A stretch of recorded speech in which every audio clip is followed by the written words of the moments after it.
Tubi.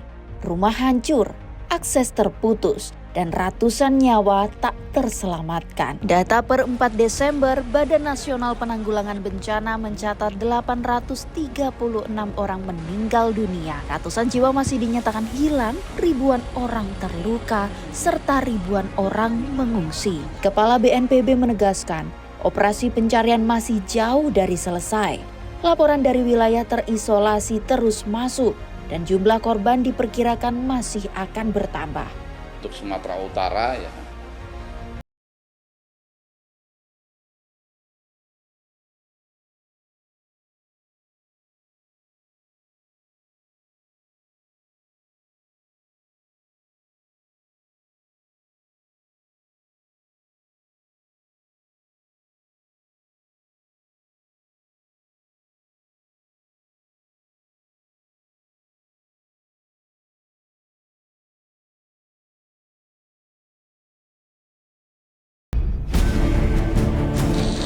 Air bah dan lumpur membuat setiap detik menjadi taruhan nyawa. Evakuasi berlangsung penuh resiko, sementara tim SAR gabungan menyisir area terdampak tanpa henti. Ternyata jauh dari apa yang saya perkirakan. Kita sampai di sana ternyata cukup banyak. Sehingga keputusan kita, korban yang kita angkut karena kondisinya luka terbuka, rata-rata akibat luka pada saat terjadinya bencana waktu itu. Jadi rata-rata luka itu sudah luka patah dan terbuka yang sudah hampir 6 hari. Itu kondisi yang terjadi. Operasi pencarian di medan sekeras ini menuntut pengorbanan tertinggi. Dalam pengorbanan, duka menyelimuti Kodam 2 Bukit Barisan. 3 prajurit dari Kodam 2 Tuanku Imam Bonjol hilang saat membantu evakuasi. Serda Robi dan Prada Zeni Marpaung ditemukan gugur dalam tugas. Sementara Pelda Yudi Gusnadi masih dalam pencarian di antara material longsor.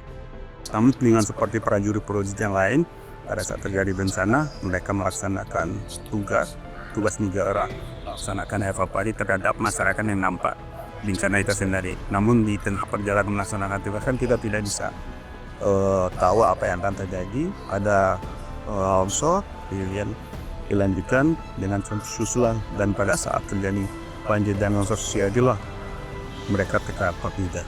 Dan sampai dengan saat ini, satu anggota yang kami cari tersebut masih dalam proses pencarian. Melihat besarnya dampak bencana, Presiden RI Prabowo Subianto meninjau langsung lokasi terdampak. Baru lihat pengungsi di Padang ya. Padang saya kira semua jalan sudah mulai bisa tembus. Tembus ya, jalan darat bisa tembus ya. Walaupun banyak jembatan juga yang rusak. Listrik sudah hampir 100%. Air juga sudah mulai dibenahi ya. Jadi pelan-pelan kita kembalikan ke normal semua. Kita inventarisir semua kerusakan. Nanti kita atur bagaimana rehabilitasi kembali supaya rakyat bisa hidup normal lagi.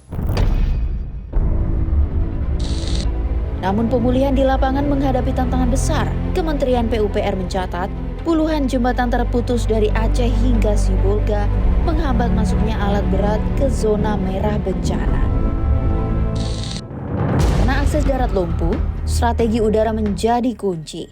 TNI AD menerapkan metode airdrop, menurunkan bantuan langsung dari udara, agar warga di wilayah terisolasi tetap bisa bertahan hidup. Wilayah yang terisolasi memaksa warga mengambil resiko besar demi bertemu keluarga. Safrizal yang terjebak di Sibolga berjalan kaki 60 km melintasi 2 kabupaten. Selama 5 hari kami bertahan cukup di kadang masjid. Di masjid lah Pak. Masjid. Berarti Bapak melihat banjir bandang itu terjadi Pak? Sangat melihat. Oh. Longsor yang terjadi di mana-mana. Kita cari akses jalan ya, dan potong-potong di mana-mana tidak memang. Berarti ini Bapak jalan kaki dari Sibolga sampai sini Pak? Benar. Berapa hari Pak? Kita memang baru satu hari satu malam lah kita. Di tengah situasi sulit, harapan tumbuh dari inisiatif warga. Di Padang, Sekelompok pemuda berjalan kaki berjam-jam menembus perbukitan untuk mengantar makanan ke desa terisolasi yang belum tersentuh alat berat. Menyumbangkan makanan, pakaian, obat-obatan. Tugas kami sudah selesai untuk mengantarkannya. Terima kasih banyak. Semoga ini bermanfaat untuk warga-warga kita, dosa-dosa kita yang ditimpa musibah. Semoga yang ditimpa musibah ini diberi ketabahan dan kondisi semakin membaik.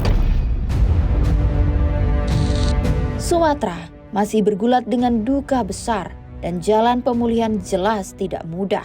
Prajurit, relawan, dan warga bekerja tanpa henti di medan yang penuh risiko, menunjukkan betapa beratnya keadaan di lapangan. Negara terus mengupayakan respons terbaik meski hambatan infrastruktur masih menjadi kendala.